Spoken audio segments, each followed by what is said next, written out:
Novel lancer 5 مصنف مظہر کلیم M اے episode 7۔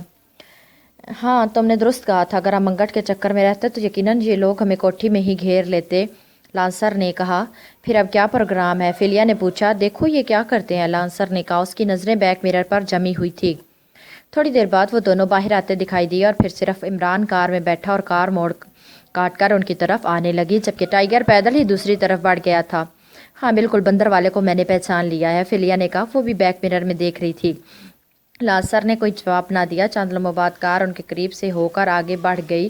فیلیا، وہ tiger یہیں رک گیا ہے، تم اس کی نگرانی کرو، میں عمران کے پیچھے جاتا ہوں، لانسر نے تیز لہجے میں کہا، اور پھر جیب سے نوٹوں کی ایک بڑی گڈی نکال کر فیلیا کی طرف بڑھا دی۔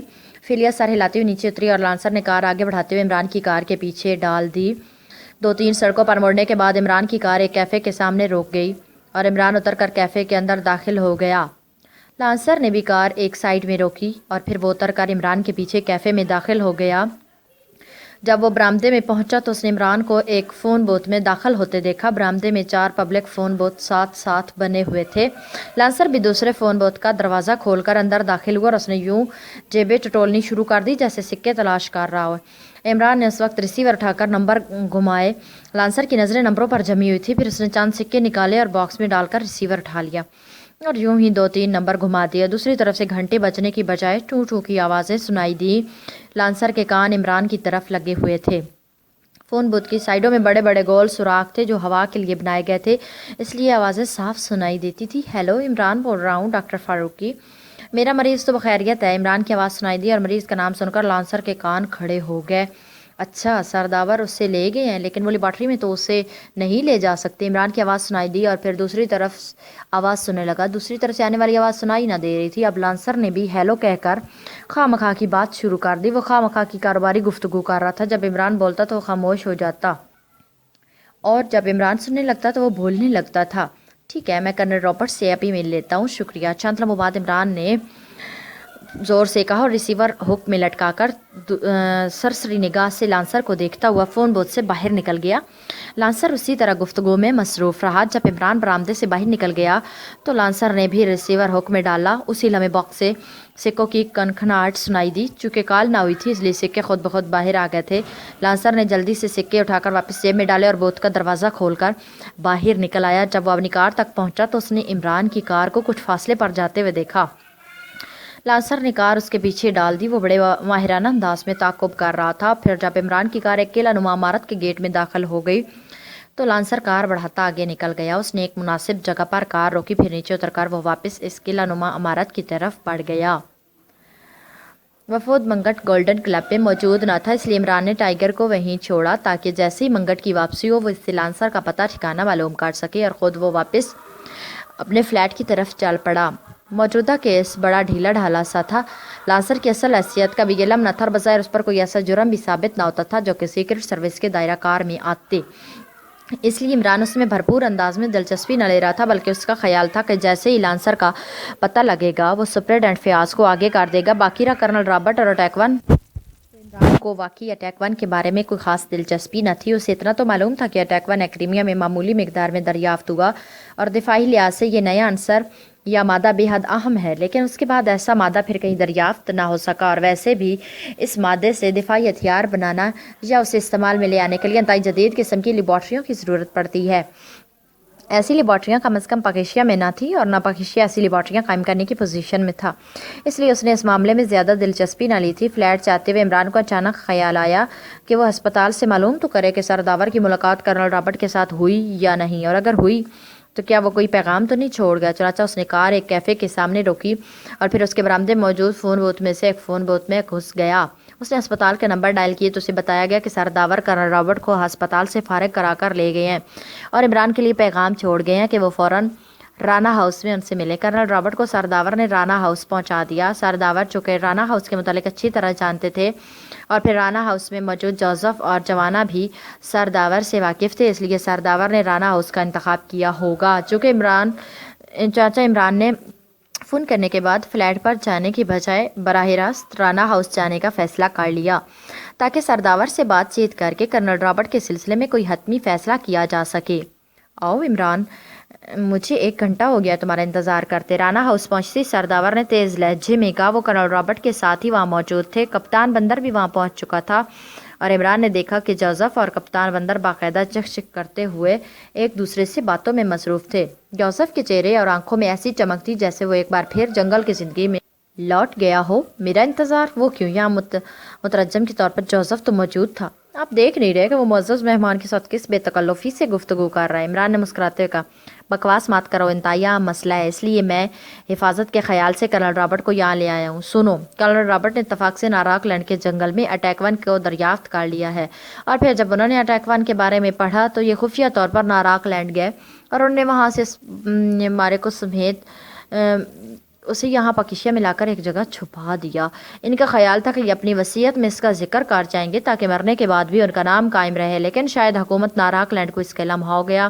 چنانچہ اس نے اپنا ایک ایجنٹ بھیج کر انہیں اغوا کرانے کی کوشش کی، لیکن تمہاری وجہ سے یہ اغوا ہونے سے بچ گئے۔ اب یہ اٹیک ون کرنل رابرٹ باقاعدہ طور پر حکومت پاکیشیا کے حوالے کرنا چاہتے ہیں۔ یہ پاکیشیا کے لیے انتہائی قیمتی چیز ہے، چنانچہ میں نے وہی ہسپتال سے ہی صدر مملکت اور سر سلطان سے بات کی تو انہوں نے فوری طور پر اس مادے کو حکومتی تحویل میں لینے کی خواہش ظاہر کی، اور کرنل رابرٹ کی خواہش کے مطابق ان کی بیوی کا نام ایک شاندار ٹرسٹ قائم کرنے کا فیصلہ بھی کر لیا گیا ہے۔ سرداور نے تیز تیز لہجے میں کہا۔ ٹھیک ہے، دینے والا جب تیار ہے اور لینے والا بھی لینا چاہتا ہے تو مجھے کیا اعتراض ہو سکتا ہے، اور البتہ آپ کو کمیشن ملے گا، اس میں سے کچھ مجھے بھی دے دیجیے گا، میرے باورچی خانے کا خرچہ۔ عمران نے اپنے ہی ہانکتے ہوئے کہا۔ بس مذاق مت کرو، پوری بات سن لو۔ کرنل رابرٹ نے یہ مادہ خاص قسم کے ڈبے میں بند کر کے اسے پاکیشیا کے شمالی جنگل میں زو میں چھپایا ہوا ہے، اور مزید رازداری کی غرض سے یہ کام کرنل رابرٹ نے اپنے بندر کپتان سے لیا ہے تاکہ اگر کسی بھی وقت ان سے زبردستی یہ مادہ حاصل کرنے کی کوشش کی جائے تو زبردستی کرنے والا ناکام ہو جائے۔ سرداور نے کہا۔ لیکن اگر کرنل رابرٹ سے پہلے کپتان صاحب کپتانی سے ریٹائر ہو جاتے تب؟ عمران نے منہ بناتے ہوئے کہا۔ ایسا بھی ہو سکتا ہے۔ اس کے لیے بھی کرنل نے سوچا کہ اول تو ایسا اتفاق ممکن نہیں، کیونکہ اس نسل کے بندر اس قدر ذہین اور عیار ہوتے ہیں کہ آسانی سے مار نہیں کھاتے، جبکہ ان کی طبعی عمر خاصی طویل ہوتی ہے۔ اس کے باوجود انہوں نے اس جگہ کے متعلق بندر سے پوچھ کر راجم کیپسول میں اس کی نشانی بند کر کے کیپسول بندر کے معدے میں پہنچا دیا ہے۔ تم جانتے ہو کہ راجم کیپسول 100 سال بھی اگر کسی انسان یا جانور کے معدے میں رہے تو ضائع نہیں ہوتا اور نہ نکالا جا سکتا ہے، چنانچہ بندر کی موت کی صورت میں اس کا پیٹ چاک کر کے اس کے معدے سے یہ کیپسول حاصل کیا جا سکتا ہے۔ کرنل رابرٹ نے اس کی تفصیل بھی اپنے وصیت نامے میں درج کر دی تھی۔ سرداور نے کہا۔ تو اب کیا مسئلہ ہے؟ کرنل رابرٹ بھی ماشاءاللہ حیات ہیں اور کپتان صاحب بھی۔ آخر پریشانی کیا ہے؟ عمران نے بیزار سے لہجے میں کہا۔ پریشانی ہے، اس لیے تو تمہارا انتظار کیا جا رہا ہے۔ پریشانی یہ ہے کہ جب لانسر پہلی بار کرنل رابرٹ سے ملا تو کرنل رابرٹ کی چھٹی حص نے انہیں خطرے کا احساس دلایا۔ اس پر انہوں نے بندر کو بھیجا کہ وہ جا کر چیک کرے کہ کیا وہ ڈبہ صحیح سلامت اپنی جگہ پر موجود ہے۔ جب کرنل رابرٹ پر حملہ ہوا تو بندر کوٹھی میں موجود نہ تھا۔ وہ شاید اس وقت پہنچا جب لانسر اور اس کے ساتھی کرنل رابرٹ کو اغوا کر کے لے جا رہے تھے۔ بہرحال ہوش آنے پر کرنل رابرٹ نے بندر سے پوچھا تو بندر نے بتایا کہ وہ ڈبہ اپنی سابقہ جگہ پر موجود نہیں ہے، اسے وہاں سے نکال لیا گیا ہے۔ سرداور نے کہا۔ چلو قصہ ختم ہوا، نہ رہا ڈبہ نہ بجے گی ڈبیا، میرا مطلب ہے نہ رہا بانس اور نہ بجے گی بانسری۔ بلکہ اب میرا خیال ہے شہنائی کا بندوبست کرنا پڑے گا، کیونکہ شہنائی کو فراقیہ ساز سمجھا جاتا ہے۔ عمران نے طویل سانس لیتے ہوئے کہا۔ نہیں، یہ مادہ ہمارے لیے انتہائی اہم ہے۔ میں نے یہ ساری بات صدر مملکت کے ساتھ تفصیل سے کی ہے۔ صدر مملکت نے فوری طور پر اٹیک ون کی تلاش کا حکم دے دیا ہے، اور شاید تمہیں معلوم نہیں کہ سر سلطان نے اس کی حامی بھر لی ہے۔ سرداور نے اشاروں سے بات کرتے ہوئے کہا، کیونکہ کرنل رابرٹ کے سامنے ایکسٹرو کا نام نہ لینا چاہتے تھے۔ جناب، پہلے تو مجھے یہ سمجھائیں کہ ہم اس مادے کا کیا کریں گے۔ ہمارے پاس ایسی لیبارٹریاں ہیں جہاں اسے استعمال کیا جا سکے۔ عمران نے کہا۔ تم اس بات کو چھوڑو، تمہیں شاید علم نہیں کہ بین الاقوامی طور پر اس مادے کی دریافت کے بعد مجھے بھی اس پر تحقیق کے لیے کہا گیا تھا، اور میں نے اپنی تحقیق ایک نئے زاویے سے کی تھی۔ باقی سائنسدانوں نے تو اس سے دفاعی کام لینے کے بارے میں سوچا تھا، جبکہ میں نے اس سے تعمیری کام لینے کے سلسلے میں تحقیق کی، اور کیونکہ یہ مادہ مزید نہ مل سکا تھا اس لیے ساری بات ہی ختم ہو گئی۔ میری تحقیق کے مطابق اس مادے کی معمولی سی مقدار اس قدر توانائی حاصل کی جاتی ہے کہ ہم اپنے ملک کے تمام کارخانے موٹریں ٹیوب ویل اور تمام مشینری کو 1000 سال تک آسانی سے چلا سکتے ہیں۔ یوں سمجھو کہ اس مادے کے حاصل کرنے کے بعد ہمیں بجلی پیدا کرنے کے لیے بڑے بڑے پروجیکٹ، ٹیم، پیٹرول اور تیل حاصل کرنے کی ضرورت نہ رہے گی۔ اس مادے کی معمولی سی مقدار میں ہزاروں سے بھی زیادہ توانائی حاصل کی جا سکتی ہے، اور اس کے لیے کسی لمبی چوڑی لیبارٹری کی ضرورت نہیں ہے۔ جس لیبارٹری کا میں انچارج ہوں وہاں یہ کام آسانی سے ہو سکتا ہے۔ اب تم خود سوچو کہ اگر اٹیک ون ہمیں مل جاتا ہے تو ہمارا ملک معاشی، سائنسی، صنعتی طور پر کس قدر خوشحال اور ترقی یافتہ ہو سکتا ہے۔ میرے پاس اس کی مکمل تحقیق موجود ہے۔ اگر مجھے یہ مادہ آج مل جائے تو میں 6 ماہ کے اندر ملک کی کایا پلٹ سکتا ہوں۔ سرداور نے تفصیل بتاتے ہوئے کہا، اوہ، پھر تو واقعی ہمارے لیے انتہائی قیمتی ہے اور اب تو اسے ڈھونڈنا ہی پڑے گا۔ عمران نے پہلی بار بھرپور انداز میں دلچسپی لیتے ہوئے کہا، گڈ کرنل رابرٹ، اب پریشان ہونے کی ضرورت نہیں، بس اس شیطان کے آمادہ ہونے کی ضرورت تھی۔ اب یقین رکھو کہ یہ پاتال میں سے بھی اس عنصر کو ڈھونڈ نکالے گا۔ سرداور نے عمران کے آمادہ ہوتے ہی انتہائی مسرت بھرے لہجے میں کرنل رابرٹ سے مخاطب ہو کر کہا، جو اب تک بالکل خاموش بیٹھے ہوئے تھے، سرداور، مجھے اب تک یقین نہیں آ رہا کہ وہاں اٹیک ون موجود نہیں ہے، لیکن مجھے معلوم ہے کہ کپتان غلط نہیں کہتا۔ جب سے مجھے معلوم ہے، یقین کریں میرا خون خشک ہو گیا ہے۔ کرنل رابرٹ نے کرختہ لہجے میں کہا، پہلے تو آپ مجھے یہ بتائیے کہ اٹیک ون والا ڈبہ رکھا کہاں گیا تھا، اور دوسری بات سوچنے کی یہ ہے کہ اگر وہاں سے یہ ڈبہ کس نے نکالا ہوگا، کہیں کپتان وہ جگہ تو نہیں بھول گیا۔ عمران نے کہا، کپتان کبھی نہیں بھول سکتا، میں بتاتا ہوں۔ کپتان نے یہ ڈبہ میزو جنگل کے درمیان میں واقع جھیل کی تہ میں ایک چٹان کے قدرتی سوراخ کے اندر چھپایا تھا۔ وہاں تک کوئی نہیں پہنچ سکتا، اس لیے تو مجھے حیرت ہے کہ آخر وہ ڈبہ گیا کہاں۔ کرنل رابرٹ نے کہا، لیکن بندر کس طرح جھیل کے اندر اترا؟ بندر تو پانی سے گھبراتے ہیں۔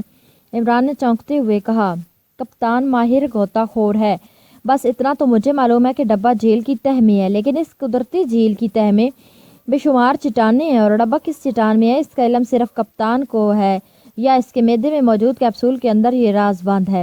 کرنل رابرٹ نے کہا، اس ڈبے کی ساخت کیا ہے؟ عمران نے پوچھا۔ یہ ڈبہ 4 فٹ مربع کا اور خصوصی ساخت کی دھات کا بنا ہوا ہے، جس میں کسی صورت پانی داخل نہیں ہو سکتا۔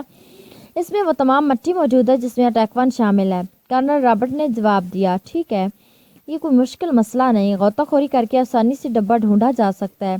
عمران نے منہ بناتے ہوئے جواب دیا، نہیں، ڈبہ وہاں موجود نہیں ہے، میں نے کپتان سے پوری تفصیل معلوم کی ہے، کپتان نے ایک چٹان چھان ماری ہے، اسے ڈبہ نہیں ملا۔ کرنل رابرٹ نے کہا، تو پھر آپ کا کیا خیال ہے، جھیل کی تہ میں واقع چٹان سے یہ ڈبہ کون لے جا سکتا ہے؟ اور اگر یہ ڈبہ وہاں سے نکالا جا چکا ہوتا تو پھر ناراک لینڈ کے ایجنٹوں کو آپ کے پیچھے بھاگنے کی کیا ضرورت تھی؟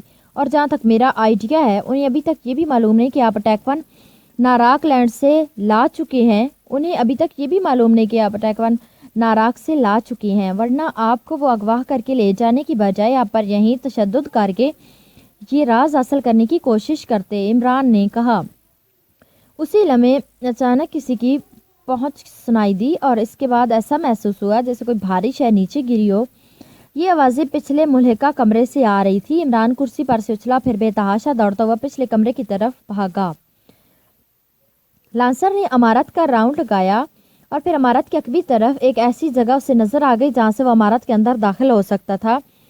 وہ عمارت قلعہ نما تھی اور اس کی اونچی دیوار میں آسمان تک چلی گئی تھی، پھر دیواروں کے اوپر بجلی کی تاریں لگائی گئی تھی، لیکن لانسر سپر ایجنٹ تھا، اس کی تیز نظروں نے ایک راستہ ڈھونڈ ہی لیا تھا، اور یہ راستہ ملحقہ عمارت سے جاتا تھا۔